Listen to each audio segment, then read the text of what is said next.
बिस्मिल्लाहिर्रहमानिर्रहीम। इन औलियाउहु इल्लल मुत्तकून।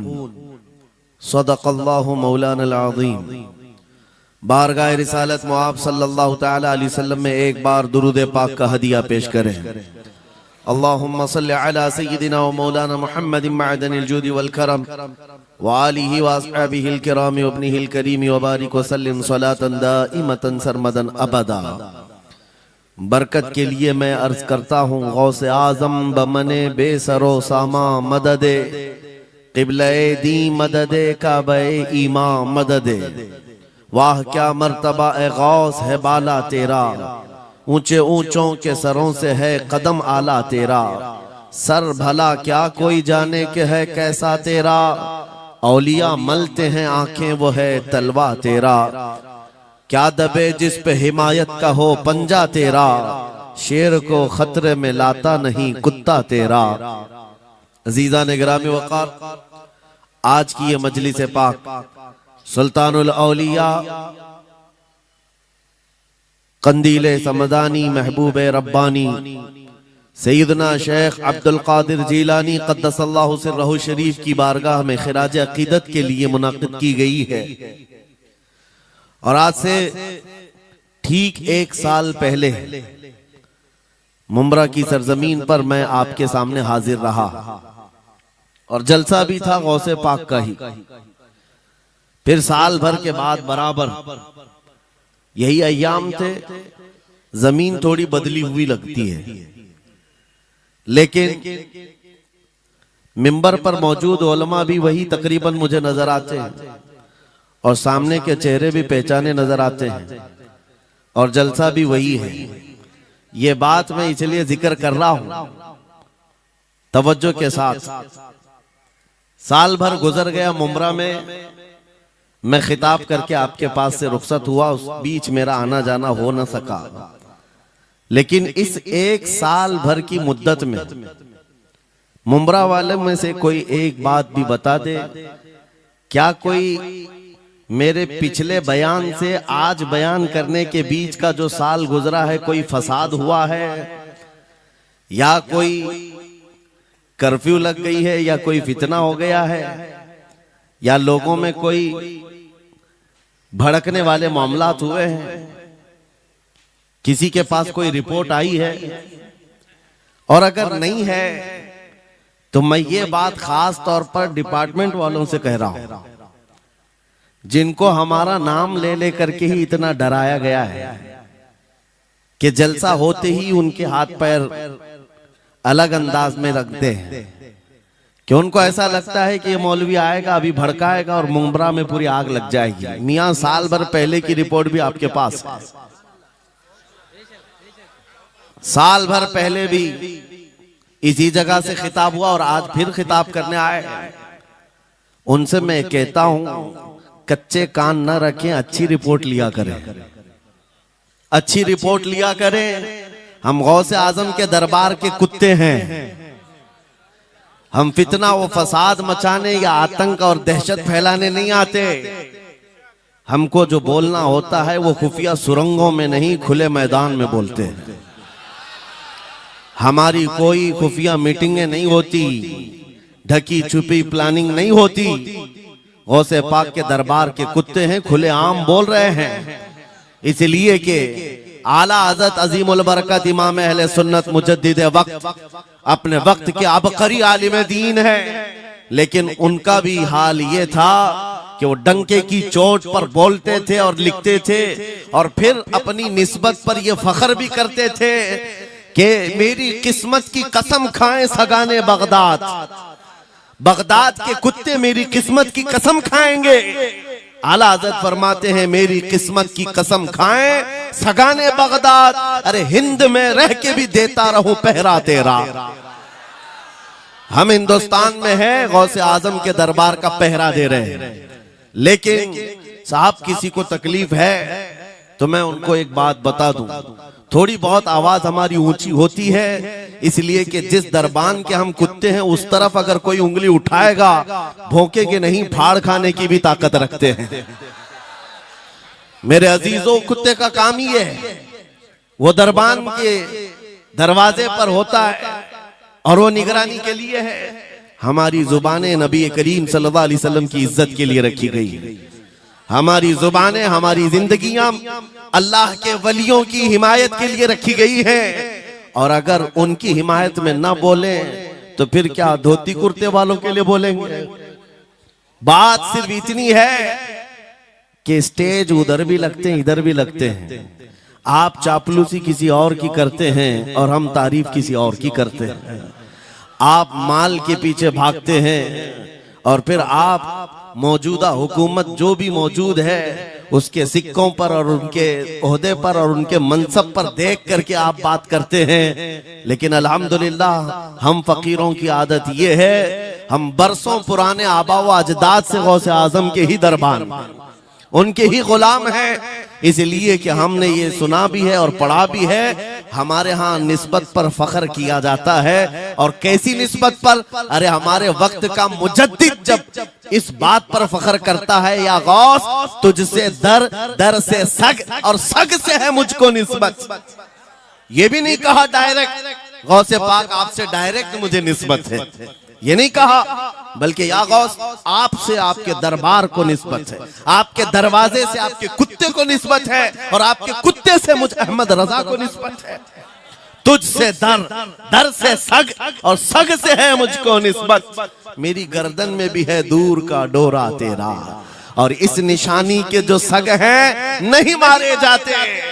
क्या बेहतरीन फार्मूला दिया है डरने वालों के लिए ही आला हजरत ने कहा है। जो खौफ खाया करते हैं, खौफ न रख रजा जरा तू तो है अब्दे मुस्तफा। आला हजरत फरमाते इस निशानी के जो सग हैं नहीं मारे जाते। सग फारसी लफ्ज है और कुत्ते को कहते हैं। कौन सी निशानी वाले सग नहीं मारे जाते? जिस कुत्ते के गले में पट्टा होता है उसको नहीं पकड़ा जाता।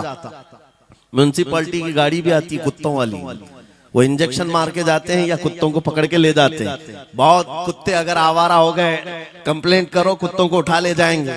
लेकिन उन उठा ले जाने वाले कुत्तों में अगर एक भी बेल्ट वाला आया तो छोड़ देंगे। क्यों? ये पट्टा बताता है इसका कोई मालिक है, ये आवारा नहीं है, किसी का पाला हुआ है।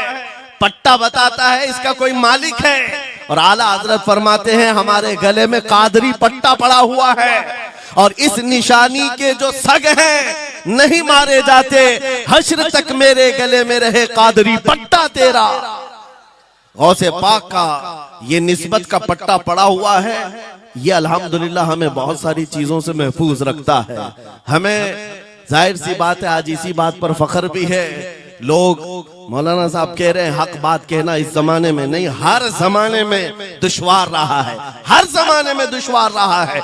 लेकिन ऐ नौजवानों, अगर तुम्हें अपनी निस्बत पर यकीन है कि मेरा पीर गौसे आजम जैसा है, मेरी निस्बत मुस्तफा करीम सल्लल्लाहु अलैहि वसल्लम से है, तो फिर खौफ किस बात का, डर किस बात का? इसीलिए हम डंके की चोट पर बोलते हैं, क्यों दबे जिस पे हिमायत का हो पंजा तेरा, शेर को खतरे में लाता नहीं कुत्ता तेरा। अजीजा ने गिरामी वक़ार, आज सुल्तानुल औलिया गौसुल आजम की बारगाह में हम खिराज अकीदत पेश करने आए। जो बातें मैं अर्ज कर रहा हूं वो गौर से सुने। करामात ये औलिया इकराम की जिंदगी का हिस्सा है, अल्लाह की तरफ से उन्हें दिया गया।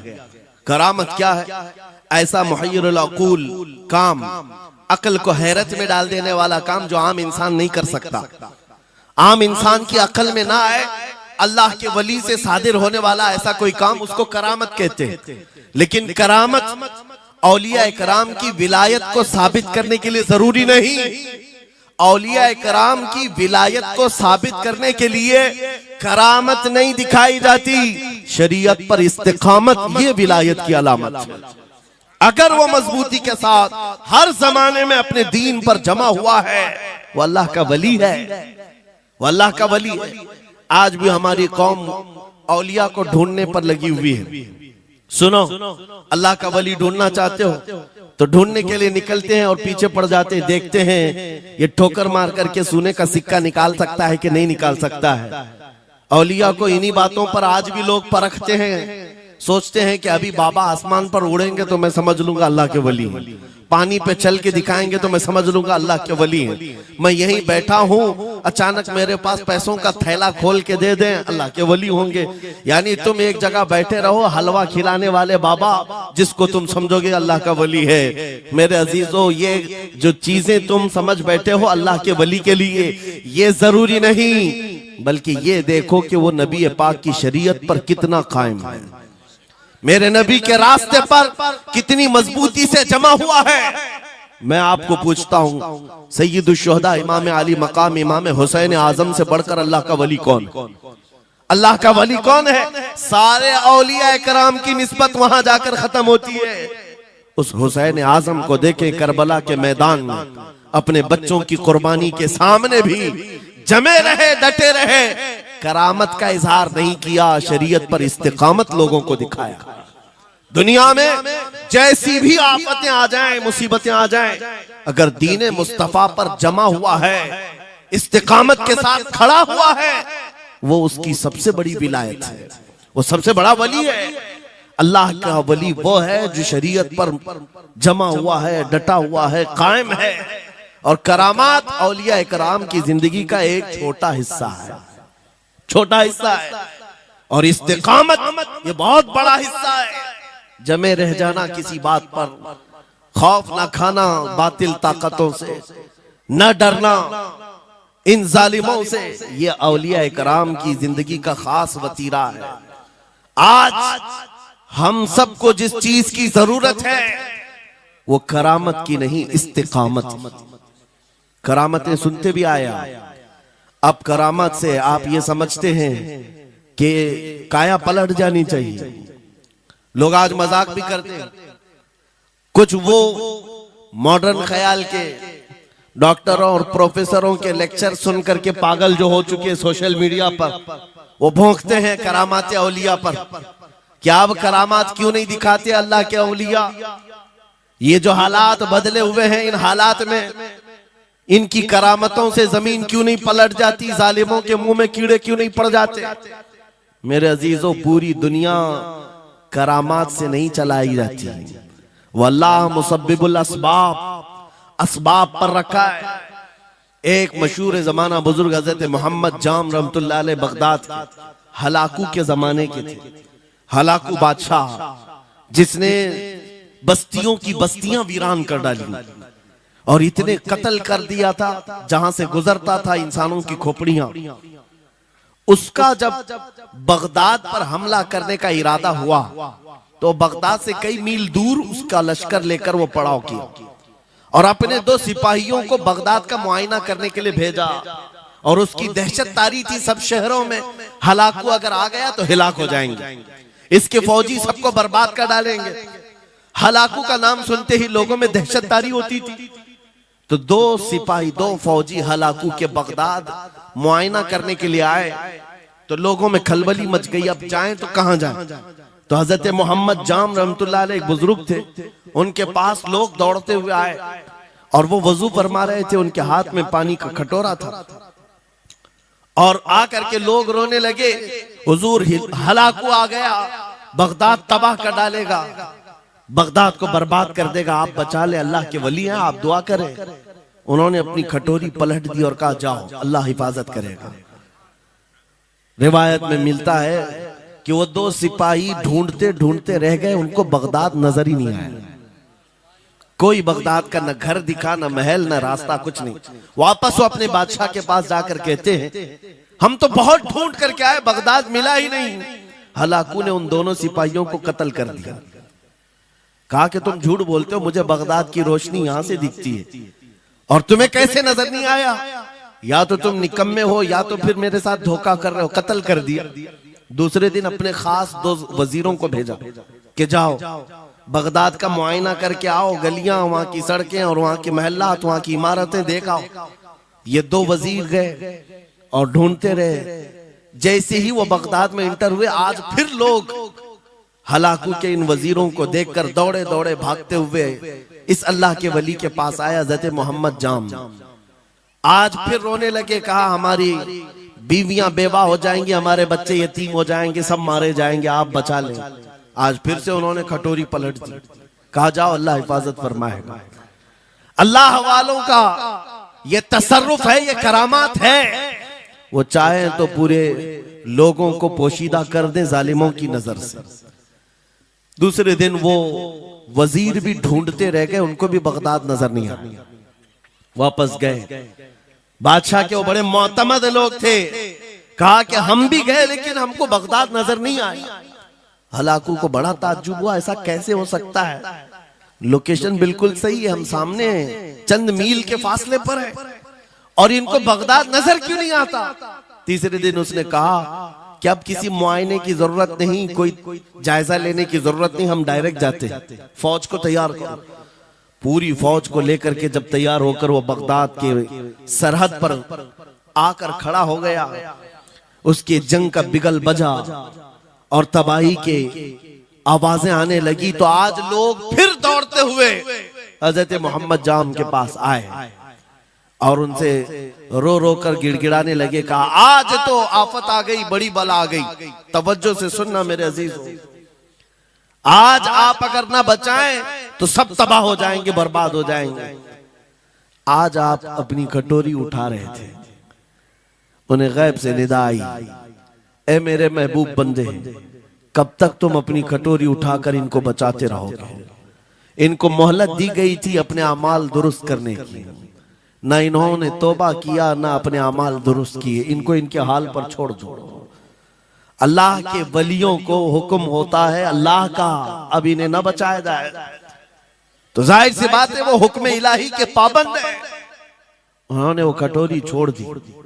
फिर हलाकू दाखिल हुआ बगदाद में और ऐसी तबाही मचाई थी कि पूरे बगदाद की सड़कों में सिर्फ खून ही खून था, तबाह बर्बाद कर दिया, ईंट से ईंट बजा डाली।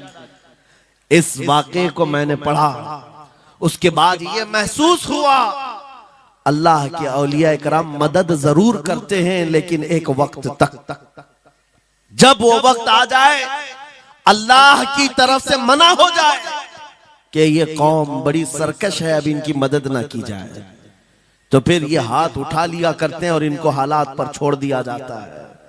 अजीज़ान गिरामी वक़ार, औलिया कामिलीन की करामतों पर भौंकने वालों से भी मैं यही कहूंगा, वो चाहे तो पल भर में हालात हमारे बदल दें, चाहे तो जमीन को उलट पलट दें, लेकिन वो अल्लाह के हुक्म के पाबंद होते हैं। और लोगों के लिए ये बात है, नसीहत है कि जब ऐसे हालात आ जाएं, आप इधर उधर भागने की बजाय पहले अपने दिल की तरफ देखें, कहीं मेरे गुनाहों से दिल के धब्बे बढ़ तो नहीं गए, मेरा दिल सियाह तो नहीं हो गया। सच बताओ मेरे अजीजों, इतने सख्त हालात के बाद कितने लोगों को ऐसी तौफीक हुई कि रात का अंधेरा छा गया हो और तौबा करने का जज्बा बढ़ गया हो, रात के वक्त बैठ करके रोने लग गया हो। फिलिस्तीन के गज्जा के उन मुसलमानों की हालत सार को देखकर रूह अगर तड़पती है और तुम अपने अमाल की सेहत और दुरुस्तगी के लिए तौबा कर ले जाते हो, ये बहुत बड़ी नेमत है अल्लाह की। फिर तुम्हें किसी करामत के ज़ुहूर की जरूरत नहीं, तुम्हारा बदलना ही दुनिया के हालात को बदल देगा, सब बदल जाएगा। लेकिन अगर उन्हीं हालात पर बाकी रहे तो फिर करामत से भी तुम नहीं बदलोगे और ना हालात बदलेंगे, कोई चीज नहीं बदलेगी। इन्नल्लाह ला युगय्यिरु मा बिकौमिन हत्ता युगय्यिरु मा बिअनफुसिहिम। कुरान में मेरा मौला फरमाता है, बेशक अल्लाह ताला उस वक्त तक किसी कौम की हालत नहीं बदलता जब तक उस कौम को खुद अपनी हालत बदलने का ख्याल ना हो। हम अपनी जानिब से शुरुआत करें और फिर हालात खुद बदल जाएंगे, हालात खुद बदल जाएंगे। सरकार सैयदना गौसे आजम अब्दुल कादिर जीलानी रदी अल्लाह तआला अन्हु जिस हाल में बगदाद तशरीफ लाए थे, उस जमाने को याद करें, उस जमाने को याद करें। वो ऐसा जमाना था कि उस वक्त हक बोलना एक जुर्म हो गया था। शिया नवाज खलीफा मौजूद थे, हजरत अबू बकर, हजरत उमर का नाम लेने पर भी मस्जिद के दरवाजे पर कोड़े मारे जाते थे। ये वो हालात थे, उलमा की जुबानें गंग थी, बोल नहीं पाते थे, खुतबा क्या देना है वो बिल्कुल स्क्रिप्टेड, जो खलीफा है वक्त चाहे बस उतना ही। आज जैसे सऊदियों के यहाँ ये रिवाज है, बादशाह की हिमायत में और बादशाह जैसा चाहे वैसी मस्जिद का मौलवी भी बोलता रहे। शरीयत क्या कह रही है, मेरे मुस्तफा करीम सल्लल्लाहु ताला अलैहि वसल्लम की तालीमात क्या कह रही है, इससे क्या सरोकार। बस उतनी बातें करो जितनी उनके बादशाह की हिमायत की। ये दौर गौसे आजम के जमाने का भी था। उस वक्त हक बोलना एक बहुत बड़ा जुर्म था, उलमा को कोड़े मारे जाते थे।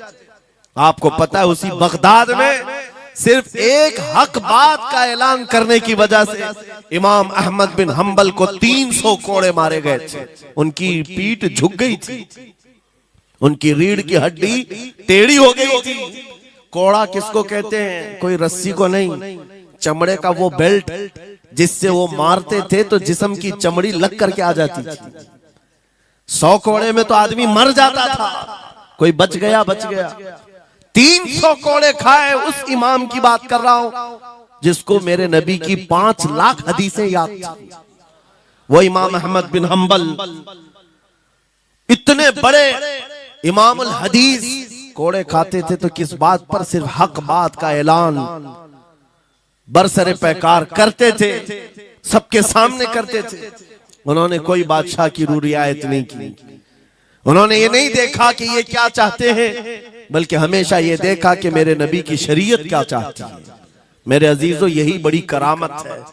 गौसे आजम की बड़ी करामतों में से करामत ये है, उस जमाने में आप बगदाद तशरीफ लाए जब हालात ऐसे थे कि हक बोलना दुश्वार था, और आप जब मस्जिद के मिंबर पर खड़े होकर ऐलान करने लग गए, हैबत ऐसी तारी थी कि कोई आपको रोक ना सका, और आपकी ये हक्कानियत की तबलीग फैलती गई। शुरू में 10 लोग, फिर 20 लोग, फिर 100-200, फिर 1000-2000। गौसे आजम ने चंद महीनों में जो खुतबात दिए, आपके खुतबात का आलम यह था कि फिर 70,000 का मजमा बराबर सुनने के लिए आया करता।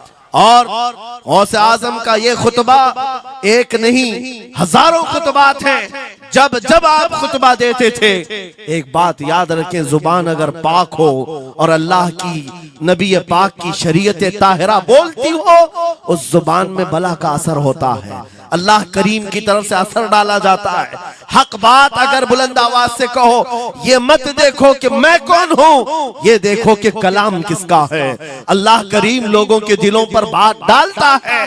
गौसे आजम की जुबान से निकले हुए कलमात ऐसे हुआ करते, मजमा खत्म होने से पहले पता नहीं कितनों की तो लाशें उठाई जाती थी, कितने तो वहां बेहोश हो जाते। किस बात पर? इतना असर करता दिल पर कि लोग कपड़े फाड़ लेते थे। खुतबे के अंदर, बयान के अंदर ऐसा असर होता कि लोग बैठे बैठे मदहोश हो जाते, कोई जोश हाल में कपड़े फाड़ डालते। रिवायात में बताया गया कोई एक मजमा भी ऐसा नहीं जिसमें हुजूर गौसे पाक की तकरीर के बाद जनाजा ना उठाया गया। हर खिताबत के बाद, और बोलते क्या थे, हैरत की बात है मेरे अजीजों। आज बाज लोग ये कहते हैं हम भी बहुत सारी चीजें बयान कर रहे हैं, मैं अपने लिए भी नसीहत और सारे उलमा के लिए भी कहता हूं, लोगों के पल्ले नहीं पड़ती, लोगों के कानों में नहीं जाती। ये जुमा में आते हैं, सोते रहते हैं, जब इमाम खड़ा होता है नमाज के लिए तो ये झटका लेकर के खड़े होते हैं, बयान यूं ही चला जाता है। मेरे अजीजों, 2 चीजों की पाबंदी जरूरी है। मैंने पढ़ा था इमाम अहमद बिन हंबल नहीं, हजरत सुफियान सौरी रदी अल्लाह ताला, हजरत सुफियान सौरी नसीहत कर रहे थे, और जब वो नसीहत करते तो लोग रो पड़ते थे, आखिरत को याद करते, कब्र की होलनाकियों का तज़किरा करते तो लोग रोने लगते थे। एक बंदा था, वो मजलिस में आया करता और खामोश बैठता, और उस पर कुछ भी असर नहीं। एक दिन उसने पकड़ करके पूछा हजरत सुफियान से, आप जब बयान करते तो लोग धाड़े मार मार कर रोते हैं, मुझे तो कुछ नहीं होता, मैं तो ऐसे ही बैठा रहता हूं। आपने क्या फरमाया? आपने ये नहीं फरमाया कि तू बदतमीज है, तू बदमाश है, तू बदअमल है। फरमाया 2 में से एक खराबी हो सकती है, या मेरा दिल खराब होगा या तेरा दिल खराब होगा, इसलिए कि मैं बात रसूलुल्लाह की कर रहा हूं। इसमें असर तो होगा ही, दो में से कोई एक खराब होगा। ये नहीं फरमाया कि तू ही खराब। यहां पर हमारे लिए नसीहत है, बोलने वाली जुबान पाक हो और लुकमा हलाल का जाता हो, अल्लाह असर जरूर पैदा फरमाता है। सरकार गौसे पाक रदी अल्लाह ताला अन्हु मिंबर पर खड़े होकर बयान कर रहे हैं। क्या बयान कर रहे हैं? सुने। एक दिन आप हजरत अब्दुल जब्बार को बैठाए, अपने बेटे को, वो बयान करते रहे। उसके बाद उतर कर क्या कहा, अब्बा जान आप जो बयान करते हैं उसमें जो रिक्कत तारी होती है वो मेरे बयान में नहीं होती, आप बयान करें। गौसे पाक मिंबर पर खड़े हो गए और सुनो, 70,000 का मजमा है। गौसे पाक की तकरीर क्या है? डायरेक्ट शुरू फरमाते गौसे पाक, ऐ लोगों, मेरे घर में आज एक बड़ा हादसा हो गया। अपने घर का वाकया बयान कर रहे, मेरे घर में आज एक अजीब हादसा हो गया। अब्दुल जब्बार की माँ यानी अपनी बीवी के बारे में कह रहे हैं। उनके बेटे हजरत अब्दुल जब्बार कहते हैं, अब्दुल जब्बार की माँ मेरे लिए दही मट्टी की हांडी में जमा कर रखी हुई थी, एक छीके से लटकाई हुई। गर्मियों के दिन थे, आज मेरी भी ख्वाहिश थी दही खाने की। मैं घर पहुंचा दोपहर के वक्त, दही की हांडी मेरी बीवी ने उठा करके दस्तरखान पर रखा था। मेरे पहुंचने से पहले ही एक बिल्ला आया घर में और पांव से झपटा मारा, वो दही का मटका गिर गया, टूट गया और दही पूरा जमीन पर बह गया। न माँ खा सका न मेरी बीवी खा सकी। इतना बयान करना था कि लोग ठाड़े मारकर रोने लग गए, कपड़े फाड़ने लग गए। लोगों के अंदर जोश हाल से कैफियत बदल गई। मेरे अजीजों, कोई अपने घर का वाकया बयान कर रहा हो कि दही की हांडी फट गई, दही बह गया, इसमें कौन सी ऐसी बात है रोने की? ये हमारे और तुम्हारे लिए हो सकता है। गौसे आजम का मजमा भी अहले दिल का हुआ करता था, वो बसीरत वाले लोग बैठते थे। गौसे पाक क्या बयान कर रहे थे? गौसे पाक के बयान का मतलब ये नहीं है कि अब्दुल उनकी बीवी दही की हांडी जमाई थी और उनके लिए खाने का इंतजार कर रही थी। गौसे आजम अपने वाकये से दुनिया की हालत बता रहे थे, ऐ लोगों, जिस तरह मेरे घर में आज मेरे खाने से पहले दही का मटका टूट गया और दही बह गया, सबकी हालतें तकरीबन ऐसी होती हैं। इंसान अपने लिए इतना कमाता है, माल जमा करता रहता है और जब उसके खाने का वक्त आता है, मलकुल मौत पंजा मारकर रूह निकाल लेता है और सारा माल उसका धरा का धरा रह जाता है, ना वो चख पाता है ना खा पाता है। गौसे पाक रज़ी अल्लाह ताला अन्हु ये दुनिया की हालात बता रहे थे। और मेरे अजीजों, आज भी वही हालात हैं हमारे, आज भी वही हालात हैं।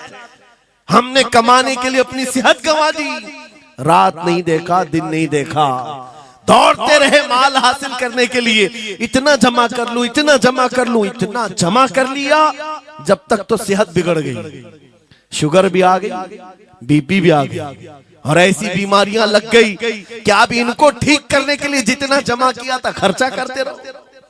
शेख सादी रहमतुल्लाह अलैह फरमाते हैं, ये दो कामों में तो इंसान की पूरी जिंदगी खत्म होती है। पहले कमाने के लिए सेहत गंवाता है और फिर सेहत बचाने के लिए माल गंवाता है।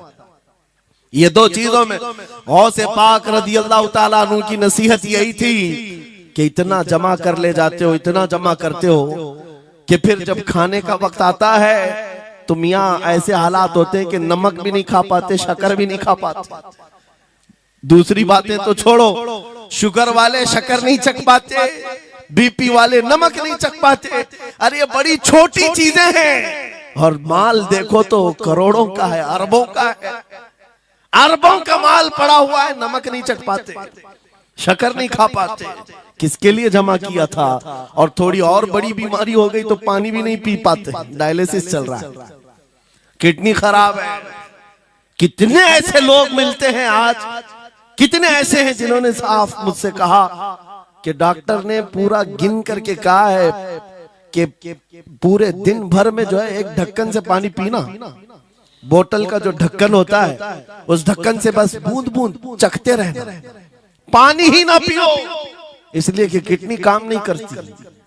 ये दुनिया है मेरे अजीजों। हमने अपनी सेहत गंवा दी, पूरी की पूरी सेहत गंवा दी इसको हासिल करने के लिए।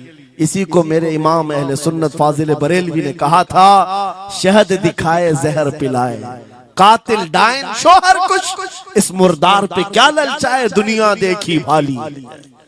लेकिन समझ में किसी को नहीं आता। उस वक्त समझ में आने लगता है जब जाने का वक्त होता है। जाने के वक्त हालात ऐसे होते हैं, मैं अक्सर अपने टूर में देखता हूँ, उमरा पे जाते हैं, बगदाद पे जाते हैं, खूब आयश से रहते हैं, सबको पता रहता है प्लेन में सिर्फ 30 किलो का अलाउड है, लेकिन मार्केट में जाते हैं तो उनको कुछ खबर नहीं होती, सब खरीद रहे होते हैं। हो जाए खरीद करके लाकर रूम में भर दिए, और आज शाम में जाना है तो ठोस रहे हैं इस बैग में उस बैग में नहीं घुसा। और उसके बाद फिर एयरपोर्ट पहुंचे तो कभी इसको रिक्वेस्ट कभी उसको रिक्वेस्ट, थोड़ा हमारा भी ले लो, थोड़ा हमारा भी ले लो। अरे वहां सबका 30 है, कोई लेने को तैयार नहीं। फिर खरीदा हुआ वहीं छोड़ करके हसरत भरी निगाह से देखते जाते हैं। किसी की खजूर छूटी हुई है, किसी के मुसल्ले छूटे हुए हैं, किसी के कपड़े छूटे हुए हैं। हर बार हम एयरपोर्ट पे देखते हैं, छोड़ करके जा रहे होते हैं, बड़ी हसरत से देखते हैं। मेरे अजीजों, ये कोई लतीफा नहीं, सेम यही हालात जब दुनिया से जा रहा होता है एक इंसान, मरने से पहले उसकी आंखें फटी रह जाती हैं। क्यों कहा गया है मरने के वक्त सबसे पहले उसकी आंखें बंद कर दो? क्योंकि वो अपना माल देख रहा होता है, अपनी औलाद देख रहा होता है, अपना घर बार देख रहा होता है। मैंने इसको बनाया था, इस तरह से कमाया था, इस तरह से इसको पाला था, ये सब देखता रह जाता है। उनमें से किसी चीज को उठा भी नहीं पाता, ले नहीं जा सकता। यहाँ तक कि ऐसी हालत होती है खुद जा भी नहीं पाता, दूसरों के कंधों पर सवार होकर जाना पड़ता है। ये दुनिया की हकीकत। गौसे पाक की तालीमात अगर पढ़ते रह जाओ मेरे अजीजों, तसव्वुफ का एक ऐसा किला है। गौसे पाक की तालीमात काफी है तुम्हें तौबा करने के लिए, दुनिया में दिल लगाने के लिए और उससे दिल हटाने के लिए। गौसे पाक की तालीमात काफी है। आपने फरमाया था दुनिया में ऐसे रहो जैसे कश्ती समंदर में चलती।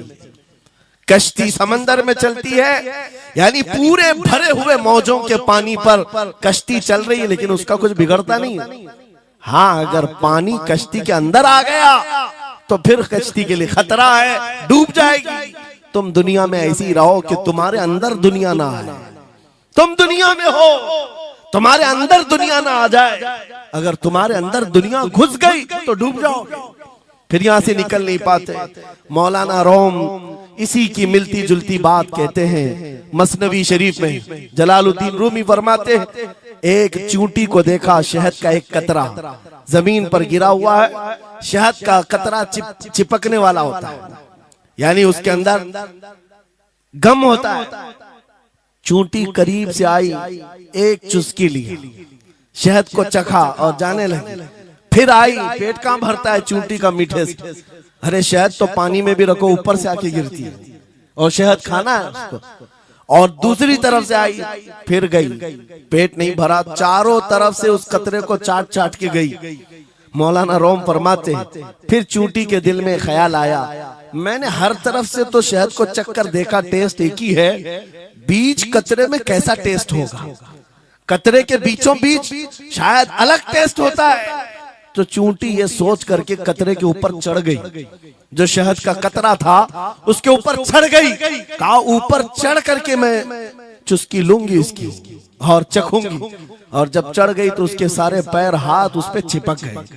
चूप्स तो लिया, शहद खा तो लिया, लेकिन वापस आने का कोई रास्ता ही नहीं था। सारे हाथ पैर उस शहद के गम में चिपक गए। चूंटी की उसी कतरे में मौत हो गई। मौलाना जलालुद्दीन रूमी फरमाते हैं, इंसान यही करता है, माल कभी इधर से कमाता है, कभी उधर से कमाता है, हर जगह से देखता है, सारे टेस्ट ले लेता है, बाद में बड़े बड़े लोगों को देखता है, अरे नेताजी तो बड़े बंगले में, वहां कैसा ऐश होता होगा, कोई उस रिजॉर्ट में है, वहां कैसी मस्तियां होती होंगी, वहां भी जाकर देख लूं। ये वहां भी यहाँ भी करते करते घुस जाता है और दुनिया में ऐसा मसरूफ होता है, उसकी मौत आ जाती है, तौबा की मोहलत नहीं मिल पाती, उसी दुनिया में फंस जाता है। मेरे अजीजों, गौसे आजम की तालीमात ये हैं, दुनिया में ऐसे रहो जैसे कश्ती समंदर में रहती है, तुम्हारे अंदर पानी ना आने पाए। अगर तुम्हारे अंदर आ गया तो डूब जाओगे। इन तालीमात पर अमल करते हुए आज हम हालात देख सकते हैं। जितनी चीजों ने हमें बिगाड़ा है आज, वो दुनिया की मोहब्बत है, वो दुनिया की मोहब्बत है। मेरे आका सल्लल्लाहु अलैहि वसल्लम का एक फरमान मैं सुनाता हूँ, अबू दाऊद शरीफ की हदीस है। वो आज के जमाने में अगर मैं आपके सामने बयान करूं तो ऐसा लगे हमारे लिए ही बयान हुआ है। रसूल करीम सल्लल्लाहु अलैहि वसल्लम फरमाते हैं, यूशकु अन तदाअ अलैकुमुल उमम कमा तदाअ अल अकिलतु इला कुसअतिहा। करीब एक जमाना तुम पर आएगा, तुम देखोगे कि सारी जमातें मेरी उम्मत पर टूट पड़ेंगी।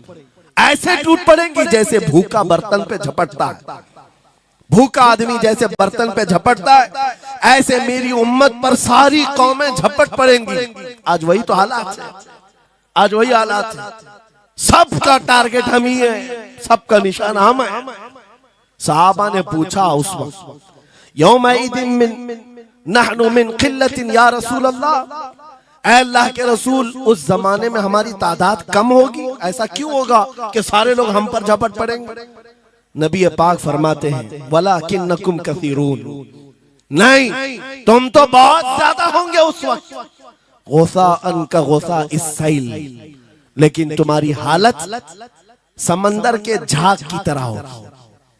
यानी समंदर का कफ झाग जो होता है हवाओं से उड़ जाता है, तुम्हारी हालत ऐसी होगी।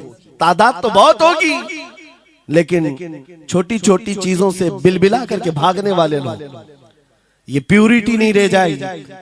फिर सहाबा ने पूछा, या रसूल अल्लाह सल्लल्लाहु अलैहि वसल्लम, ये ऐसी चीज हमारे अंदर क्यों आएगी? मेरे आका फरमाते हैं, वजह दो ही होंगी। दो चीजें जब तुम्हारे दिल के अंदर आ जाए तो अल्लाह ताला तुम्हारे दिलों से, तुम्हारे दिलों के ऊपर काफिरों का, दुश्मनों का रौब डाल देगा। तुम डरते डरते जीने लग जाओगे, खौफ के आलम में जीने लग जाओगे। वो दो चीजें क्या है? मेरे आका फरमाते हैं, हुब्बुद दुनिया व कराहियतुल मौत, दुनिया से बेइंतहा मोहब्बत करने लगोगे और मौत से भागने लगोगे। मौत से तुम्हें नफरत हो जाएगी, डरने लग जाओगे। ये दो चीजें जब तुम्हारे अंदर आ जाए, तुम्हारे दिलों पर काफिरों का रौब डाल दिया जाएगा, दुश्मनों का खौफ डाल दिया जाएगा। क्या ये दो चीजें आज हमारे अंदर आ गई? है नौजवान, दुनिया में ऐसे मस्त हो गए, हर एक को अपनी मसलहत है। मेरी दुकान कैसे चलेगी, मेरा बिजनेस कैसे चलेगा। मौलाना तो तकरीर करते हैं, ये बोलते हैं इनको कुछ हो गया, हमारे बच्चों का क्या होगा। ये सारी मसलहतों की बातें मैं सुन सुन करके पक गया हूं। बहुत सारे लोगों को तो ये लगता है इनके साथ मत बैठो, वरना कल को इन पकड़ के ले जाएंगे तो तुम्हारा भी नाम आ जाएगा। बहुत सारे स्टेज पर उलमा के हालात पर अभी तो चल रहा है। जिस दिन कोई टारगेट पर आए, इधर उधर बैठने से भी डरने लगे। इनके ऊपर इतने केस हैं, बाजू बैठने वालों की भी हालत खराब हो जाएगी, हमारा भी नाम ना आ जाए। मेरे अजीजों, ये सब गीदड़ भपकियां हैं, तुम्हारे ईमान का इम्तिहान। मैं तो यही कहता हूं, हमारे साथ कोई मामला नहीं। वही बात मैं कहता हूं जो अकबर इलाहाबादी ने कहा था, रकीबों ने रिपोर्ट लिखवाई है जा जा के थाने में कि अकबर नाम लेता है खुदा का इस जमाने में। यही रिपोर्ट लिखवाते हैं जा जा करके। हमारी भी जहां रिपोर्ट लिखी हुई होगी, बात यही होगी कि ये रसूलुल्लाह का नाम लेता है और उनके नाम पर लोगों को बात करता है, यही रिपोर्ट होगी। और इस बारे में हम कभी डरते नहीं। मैं आपको बताऊं, उत्तर प्रदेश में वहां के हालात तो पता है, बिल्डोजर की हुकूमत चलती है। लेकिन मेरे अजीजों, एक मौलाना साहब ने कहा, आपके साथ जलसे में बैठकर मैं लब्बैक लब्बैक के नारे लगा रहा था, दूसरे दिन मुझे थाने बुला लिया और फिर मुझे बहुत ज्यादा मामलात हो गए। कहा कि मौलाना तुम ही नारे लगा रहे थे। आप लोग ना डरे इंशाअल्लाह। यहां पर तो उन्होंने मुझसे कहा, मैं कहा क्या हुआ, फिर कुछ हुआ? कहा मुझसे कह रहे थे केस हो जाएगा, हालात बिगड़ जाएंगे, खराब हो जाएंगे। मैंने कहा फखर करो मौलाना इस बात पर, दुनिया चोरी करके थाने जाती है और तुम नबी का नाम लेकर जा रहे हो। कौन सा मसला है? बात सिर्फ इतनी है मेरे अजीजों, हम बोलते रहेंगे उस वक्त तक जब तक अल्लाह तबारक व तआला ने जुबान रखी है। नबी पाक की अजमत और नबी पाक की शरीयत और औलिया उम्मत की मिदहत बयान करना जुर्म है। यह जुर्म हम 1000 बार करेंगे। अगर ये जुर्म है 1000 बार करें, बल्कि हम दार पर भी, फांसी के फंदे पर भी ये जुर्म करेंगे, क्योंकि हमारे असलाफ ने हमें ये बताया है जो जान मांगो तो जान दे दें, जो माल मांगो तो माल दे दें, मगर ये हमसे कभी ना होगा नबी का जाहो जलाल दे दे।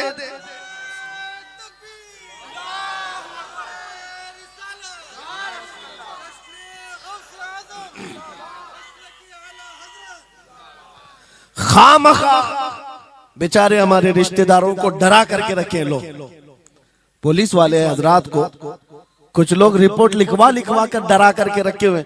मैं आपको बता रहा हूं, एक साल में तकरीबन 170 के करीब जलसे करके आए। किसी एक जगह की भी रिपोर्ट निकाल करके बताओ कि हमने कहीं फसाद करवाया, हमने कहीं पर लोगों में माहौल बिगाड़ा हो, या पब्लिक भड़क करके एक दूसरे के जंग करने पर आई हो, कहीं नहीं। अगर कौम को, सोई हुई कौम को बेदार करना तुम्हारे नजदीक भड़काना है, तो ये भड़काना तो बहुत अच्छा है मेरे अजीजों। हमारा काम सिर्फ इतना है, हम उन नौजवानों से बात कर रहे हैं जो अपने नबी के फिदाई हैं, जो अपने नबी के आशिक हैं, और हम सिर्फ उस लौ को और बढ़ाना चाहते हैं जो इनके सीनों में जल रही है। इनके सीनों में किसी और की नहीं, मेरे मुस्तफा के मोहब्बत की शमा है। अगर वो मध्यम है, हम उसको तेज करना चाहते हैं। बस मेरे नौजवान से मेरा मुतालबा सिर्फ इतना ही है, किसी की जय विजय क्यों पुकारे, क्या गरज हमको, हमें काफी है सैयद अपना नारा या रसूल अल्लाह, हमें काफी है सैयद अपना नारा।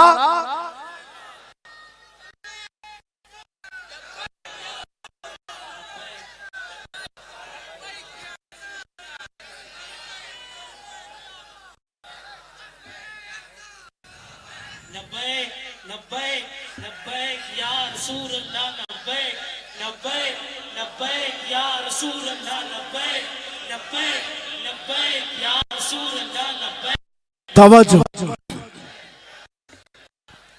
मुझे बताओ, मैं तो दूसरे वाकयात बयान कर रहा हूं, यहाँ आपके यहाँ करंट सिचुएशन, यहाँ लोग बैठे हुए भी हैं, रिपोर्टर भी होंगे और हजरात को देख रहे होंगे। मुझे मैंने अभी बयान में कौन सा भड़काया, ये जो कह रहे हैं अपने नबी को पुकार रहे हैं।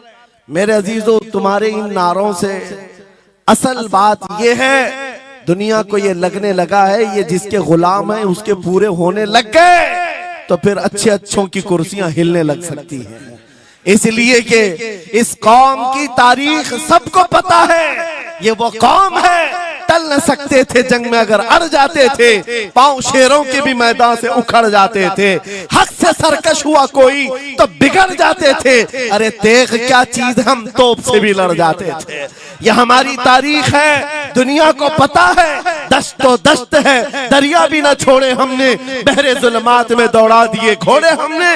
इकबाल ने कहा है थमता न था किसी से सैले रवा हमारा, कुछ बात तो है कि मिटती नहीं हस्ती हमारी, सदियों रहा है दुश्मन दौरे ज़मा हमारा, बातिल से डरने वाले आसमां नहीं है हम, 100 बार कर चुका है तू इम्तिहान हमारा। इसी बात को लेकर के मोड़ के बिगाड़ करके पैदा किया जाता है। हालात खराब हो जाएंगे आपके बयान का, हालात खराब नहीं होंगे। ईमान अगर मजबूत हो जाता है तो हालात खराब कभी नहीं होते, हालात खराब नहीं होते। आज ऐ सुन्नी मुसलमानों, गौसे पाक रज़ी अल्लाह ताला अन्हु की निस्बत अगर कामिल है, ये बात सुन लो, वक्त खत्म होने को आ गया, मैं अपने वक्त पर समेट लूंगा। आप मिंबर पर खुतबा दे रहे हैं, उलमा भी तवज्जो करेंगे, क्योंकि ये भी मिंबर पर खुतबा देने के लिए खड़े होते हैं और जुमा में मस्जिद पर माइक लेकर के बयान करते हैं, आधा घंटा पौना घंटा। अब तो हालात ऐसी आएंगे इनके साथ, अब तक तो ट्रस्टियों की चिट्ठियां आती थी, सदर सेक्रेटरी बोलता था मौलाना ये नहीं बोलना वो नहीं बोलना, अभी इसके बाद और आगे से भी आएंगी और चिट्ठियां आएंगी कि मौलाना अभी आपको क्या बोलना है इस जुम्मा में। ये डरे भटके हुए लोग जो उलमा की गर्दनों पर राज करते हैं, उनसे भी मैं कहता हूं, खोल दो, आजाद कर दो उन जुबानों को जो मेरे मुस्तफा की हैं, जो नबी पाक सल्लल्लाहु अलैहि वसल्लम की हैं। इनकी जुबानों पर ताले ना लगाओ। या उलमा तुम्हारे दीन के मुहाफिज हैं, तुम्हारी नस्लों की शरीयत के मुहाफिज हैं। आज इनकी जुबानों को बंद करोगे, कल तुम्हारे बच्चे नबी का नाम लेने से घबराने लग जाएंगे, डरने लग जाएंगे। उलमा के गलों में और इनकी गर्दनों में रस्सियां न डालो।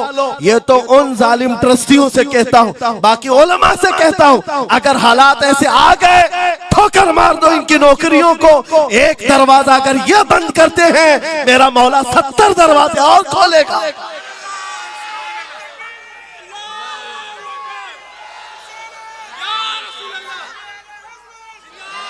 सुनो, गौसे पाक रज़ी अल्लाह ताला अन्हु किस बात से डरते थे? गौसे पाक का खुतबा बयान करने वाले मौलवी हजरात, उलमा सुने, गौसे पाक किससे डरते थे? उनको डराने वाला कोई ट्रस्टी था, कोई हाकिम था? बल्कि हालात ऐसे थे, एक बार खिताब कर रहे हैं मजमे में, बहुत बड़ा मजमा है, खिताब के बीच दरमियान अभी वाज हो रहा है, एक काला सांप गिर गया आपके कंधे पर। सांप गिर गया और गिरा ही नहीं, गिर करके फिर वो आपके गले के अंदर से दाखिल हो गया, आस्तीन में आया, आस्तीन में आया और फिर इधर आया। वो लौट लौट करता रहा। लोग जो मजमे में बैठे थे उन पर हैबत तारी थी, वहशत तारी थी। कोई जगह छोड़कर इधर उधर हो रहा है, लेकिन गौसे पाक का कदम डगमगाया नहीं, ना जिस्म के अंदर कोई हरकत हुई। आपका बयान कंटिन्यू जारी रहा, उसी तरह जारी रहा। वो सांप कभी आपके सामने आया, कभी इधर आया और घूम फिर करके वापस चला गया। बयान आपका मुकम्मल हुआ। लोग खड़े हुए पूछते रहे, या सुल्तान अल औलिया सय्यदी शेख अब्दुल कादिर जिलानी, आपके साथ ये जो माजरा हुआ, ये सांप इतना खतरनाक था, देख करके हैबत तारी थी और आप अपना बयान कंटिन्यू जारी रखे हुए थे, ये क्या माजरा है? गौसे पाक फरमाते हैं, वो सांप तो मुझसे कह रहा था, ऐ अब्दुल कादिर, तुझसे पहले 70 औलिया को भी मैंने ऐसे ही आजमाया है, 70 उलमा को मैंने ऐसे ही आजमाया है, और आजमा कर चला गया। गौसे पाक क्या फरमाते सुनो, ऐ लोगो, तुम मुझसे पूछ रहे उससे डरता था या नहीं डरता था? बात सिर्फ इतनी है, मैं उस कादिर का बंदा अब्दुल कादिर हूं, उस कादिर का बंदा अब्दुल कादिर हूं। मेरे उसकी कुदरत पर ऐसा यकीन है, अगर मौला ने मेरी मौत लिखी है तो ये काले सांप से क्या, चूंटी से भी हो सकती है, और अगर मौत नहीं लिखी, इस तरह के 1000 सांप मेरे गले में आए, मेरी मौत नहीं आ सकती। मेरा उसकी कुदरत पर यकीन कामिल है, इसलिए मैं उसका बयान कंटिन्यू रखा, जारी रखा। आज मैं यही कहता हूं, ऐ सुन्नी मुसलमानों और इन उलमा से भी, अगर हमारी मौत लिखी है, छोटे से हादसे से भी हो सकती है, और अगर नहीं है तो वक्त का प्राइम मिनिस्टर भी तुम्हारी गर्दन पर पैर रखे, मौत नहीं आ सकती, क्योंकि कादिर मुतलक मेरा रब्बुल आलमीन है। वक्त का बादशाह भी तुम्हारी गर्दन पर तलवार रखे, नहीं आ सकती। आपको पता है चंगेज की तारीख? चंगेज एक जालिम बादशाह गुजरा, बहुत बड़ा जालिम, जिसके सर पर 50 लाख लोगों के कत्ल का इल्जाम है। 50 लाख इंसानों का कत्ल मामूली है? उस जमाने का चंगेज, और वो मुल्क के मुल्क फतह करते हुए निकला था। एक जमाना ऐसा था मेरे अजीज, घोड़े पर बैठा हुआ चंगेज कुछ लोगों को, मुसलमानों को गिरफ्तार करके मैदान में खड़ा किया है और जल्लाद को बुलाया कि एक साथ सबकी गर्दनें उड़ाने लग जाओ। वो कितने लोग थे? 3 सफों में खड़ा किए हुए थे लोगों जिनका कत्ल होना था। लाइन से खड़े हुए हैं, सब अपनी अपनी बारी का इंतजार कर रहे हैं। जल्लाद तलवार लेकर आया और जब पहली सफ वालों को कत्ल करने लगा, वो गर्दनें उड़ा रहा था। एक बूढ़े मियाँ पहली सफ में खड़े थे, वो जल्दी से दूसरी सफ में चले, पीछे वाली सफ में गए। बादशाह चंगेज घोड़े पर बैठा हुआ खिलौने से खेल रहा है और ये मंजर भी देख रहा है और हंस रहा है। बूढ़ा यहाँ से उधर चला गया, पहली सफ का काम तमाम, पूरे कत्ल हो गए। दूसरी सफ में जब कत्ल का ऑर्डर आया तो जल्लाद फिर गर्दनें उड़ाने लगा। दूसरी सफ दूसरी लाइन को कत्ल करने लगा जल्लाद। ये बूढ़े बाबा जो है तीसरी सफ में चले गए, पीछे और एक सफ थी, यहां से बचकर तीसरे में चले गए, दूसरी सफ भी उड़ गई। उसके बाद बादशाह चंगेज कहा मार करके कहने लगा, बाबा जी अब तो इसके पीछे कोई सफ नहीं, ये तीसरी थी, अब कहां जाओगे? बूढ़े मियां ने सर झुकाकर कहा, अब भी मेरा अल्लाह है। ये यकीन होता है, जहां तक बचना है बच लेंगे, और जब नहीं है, बाबा जी ने कहा अब भी अल्लाह है, हो सकता है। उस चंगेज ने कहा कि उड़ाओ अब इनकी गर्दनें। अभी जल्लाद तीसरी सफ को उड़ाने ही जा रहा था, अचानक चंगेज के हाथ से वो खिलौना नीचे गिरा, जो खेल रहा था बैठ करके घोड़े पर। जैसे ही वो खिलौना उठाने के लिए नीचे की तरफ आया, उसका पैर जीन से निकल गया और घोड़ा अचानक बिदक गया, सरकश हो गया, और घोड़ा सर पर दौड़ने लगा, और ये एक पैर इसका जीन में फंसा हुआ है और सर नीचे जमीन पर है। अब घोड़ा दौड़ता गया, पता नहीं कितने पत्थरों से इस बादशाह का सर टकराता रहा, घोड़ा किसी के काबू में नहीं आ रहा। सारे सिपाही, सारे फौजी इस घोड़े को पकड़ने के लिए पीछे भाग रहे, लेकिन घोड़ा दौड़ता गया, इतना दौड़ा कि उस चंगेज का सर फट करके भेजा बाहर, मर गया। बहुत दूर जाकर के घोड़ा एक जगह रुका। बादशाह की मौत का ऐलान इतना बड़ा था, सारे सिपाही, सारे फौज बादशाह को लेने के लिए हाजिर आए। मियां पूरी सल्तनत तहबतह हो गई, हुकूमत बदल गई, सब खत्म हो गया, और जो कैदी थे वो आजाद होकर जाने लगे। वो बूढ़े मियां कहते हैं बाकी लोगों से, क्या मैं नहीं कहता था अल्लाह अब भी हमारे साथ है? मेरे अजीजों, एक बात याद रखो, हमारे लिए दुनिया द एंड नहीं कर सकती जब तक मेरा मौला ना चाहे, अल्लाह ना चाहे। आज लोगों को ये लगता है, मुझे वैसी भी बात बताया गया कि यहाँ पर मुंबरा की आपकी घनी आबादी है, फिलिस्तीन के मामला पर कुछ बोलेंगे यहाँ पर भड़क जाएंगे। मेरे अजीजों, इतने भड़कने की जरूरत नहीं, तुम यहाँ भड़कोगे तो फिलिस्तीन पहुंच भी नहीं पाओगे। बात यह है, हम बोलेंगे जरूर जुल्म के खिलाफ और हक के लिए, चाहे जैसी भी हालात हो। अगर किसी को बुरा लगता है इजराइल जालिम है, तो मैं 100 बार कहूंगा वो जालिम है, जालिम है, जालिम है। उनकी कोई हिमायत करने के लिए हम नहीं है, लेकिन एक बात आपको मैं जरूर बताना चाहता हूं, गौसे पाक का मसला कि ये है, सुल्तानुल औलिया गौसुल आजम की निस्बत के साथ आप अपनी शरीयत पर कायम रहें और अपने ईमान पर डटे रहें, और तौबा व इस्तिग़फ़ार के बाद अपने हालात बदल लें। और उन गरीब मुसलमानों को देखकर जो कत्ल हो गए और उनके टुकड़े हो गए, ये मत समझना कि इस्लाम खत्म हो गया।